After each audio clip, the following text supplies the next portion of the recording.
Kapolri Jenderal Listio Sigit Prabowo diminta untuk menghentikan atau menunda proses pemeriksaan atas pengaduan Presiden ke-7 Jokowi di Polda Metro Jaya. Permintaan itu disampaikan oleh Koordinator Pergerakan Advokat Nusantara dan TPDI, Petrus Celestinus, yang dilansir dari Kompas pada Rabu 7 Mei 2025.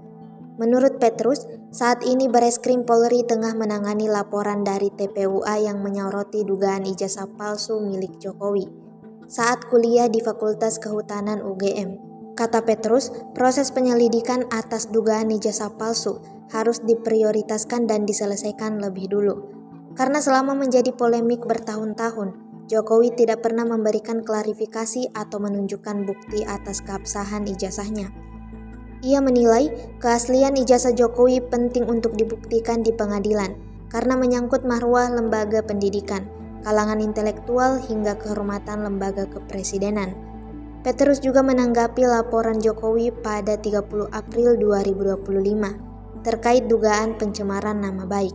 Menurutnya, laporan tersebut bersifat pribadi dan seharusnya menunggu proses hukum terkait keaslian ijazah diselesaikan terlebih dahulu.